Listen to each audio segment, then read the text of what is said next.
اعوذ باللہ من الشیطان الرجیم بسم اللہ الرحمن الرحیم۔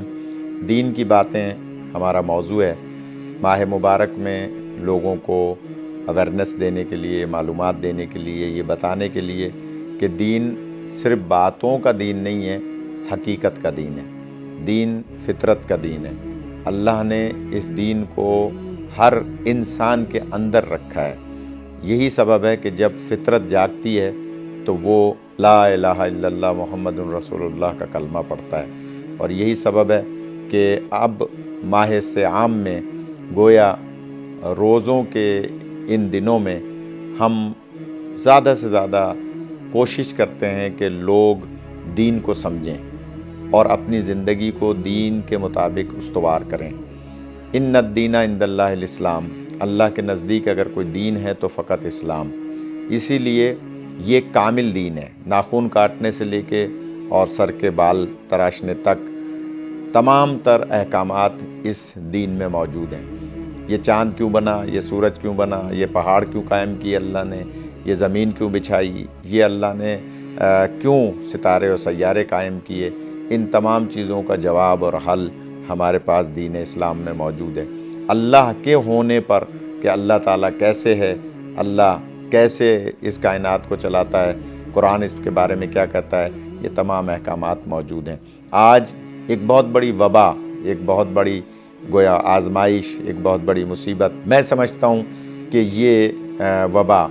آزمائش ہے تمام انسانوں کے لیے، اس لیے کہ اللہ تعالیٰ آزمائشوں میں مبتلا کرتا ہے اور دیکھتا ہے کہ کون ہے جو شکران نعمت کرتا ہے، الحمدللہ علی کل حال کہتا ہے، اور کون ہے جو کفران نعمت کرتا ہے۔ آج اس موقع پر جو کرونا نام سے یہ وبا چل رہی ہے، یقیناً اس میں بہت سارے اللہ کی طرف سے راز ہیں، بہت سارے اللہ کی طرف سے گویا اشارے ہیں کہ تم اپنی زندگیوں کو میرے بتائے ہوئے اصولوں کے مطابق استوار کرو اور گناہان کبیرہ میں ملوث نہ ہو، ورنہ ماضی میں بھی بہت سارے انبیاء علیہ السلام پر اس قسم کی ان کی امتوں پر عذاب آتے رہے ہیں، لیکن ہم اس کو عذاب اس لیے نہیں کہیں گے کہ ہم امت مرحومہ میں شامل ہیں۔ امت مرحومہ کا مطلب مری ہوئی امت نہیں ہے، جیسے ہم کسی خاتون کے مر جانے پہ کہتے ہیں کہ فلاں خاتون مرحومہ ہو گئی۔ مرحومہ کا مطلب ہے اللہ کی رحمت میں چلی جانے والی، یا مرحوم اللہ کی رحمت میں چلا جانے والا، تو یہ امت مرحومہ ہے، یعنی رحمت والی امت ہے۔ نبی پاک نے معراج پر اللہ تعالیٰ سے اس امت کے لیے عذاب نہ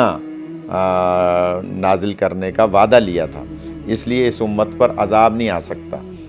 امت محمدیہ آزمائش میں مبتلا ہو سکتی ہے، امتحان میں مبتلا ہو سکتی ہے، تو آج ہم امتحان میں مبتلا ہیں۔ ہمیں چاہیے کہ ہم ڈاکٹروں کے بتائے ہوئے، طبیبوں کے بتائے ہوئے، حکومت کے بتائے ہوئے احکامات پر عمل کریں، اپنے آپ کو محتاط رکھیں، اور ساتھ کے ساتھ ہمیں وظائف اور اللہ کی بارگاہ میں سب سے بڑی چیز ہے توبہ اور استغفار۔ آپ کو اس ماہ میں جتنا بھی قرآن یاد ہے،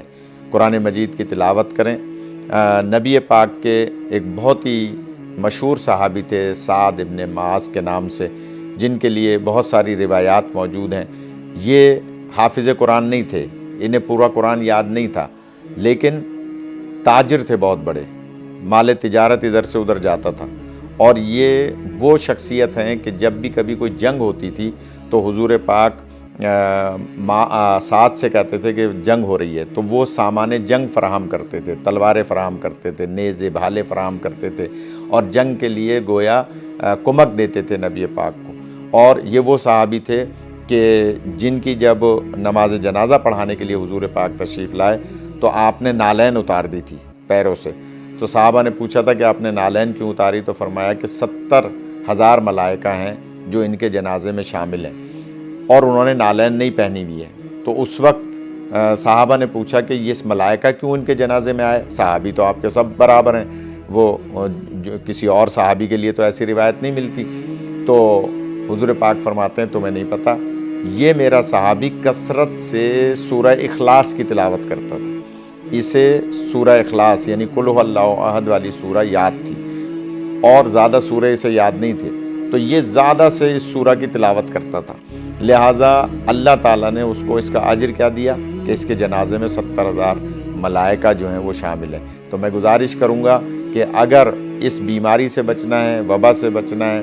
اور آخرت میں نجات حاصل کرنی ہے، ملائکہ کو اپنے جنازے میں بلانا ہے، تو زیادہ سے زیادہ قرآن مجید کی تلاوت کریں۔ اور اس وبا سے بچنے کے لیے خاص طور پہ میں گزارش کروں گا کہ صبح کی نماز کے بعد 11 مرتبہ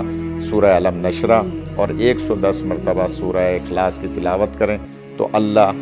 ہر اس تلاوت کرنے والے کو اس وبا سے محفوظ رکھے گا۔ یہ وبا امتحان ہے، آزمائش ہے، یہ عذاب نہیں ہو سکتا مسلمانوں کے لیے، اس لیے کہ نبی پاک سے اللہ کا وعدہ ہے کہ میں آپ کی امت پر عذاب نازل نہیں کروں گا۔ وآخر دعوانا ان الحمد للہ رب العالمین۔